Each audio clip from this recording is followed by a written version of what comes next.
So your knee hurts and you have a lot of pain, and the orthopedic surgeon has told you that you're bone on bone, and you're wondering, can I save my knee?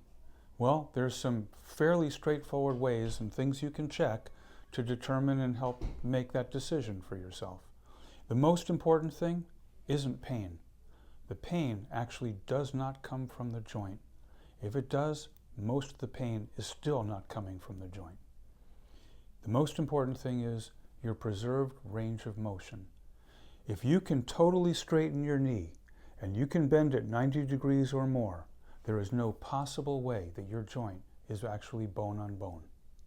It only takes 2 or 3 cell layers of thickness of cartilage to get a joint to move.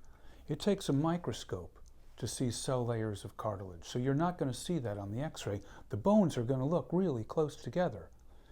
But if you can totally straighten your knee and you can bend it 90 degrees to sit in a chair, or even more than 90 degrees, there's no possible way that your joint is bone on bone, and you have a good chance to salvage and save your knee.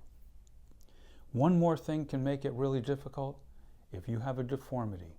If you're really seriously bow-legged or really seriously knock-kneed, it's going to be much more difficult, because that angle is going to require you to wear a brace through this whole procedure.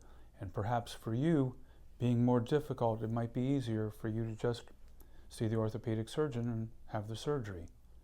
But if you don't want that hardware and you're ready for a project and you would like your knee to be saved, the pain goes away way before the cartilage is saved.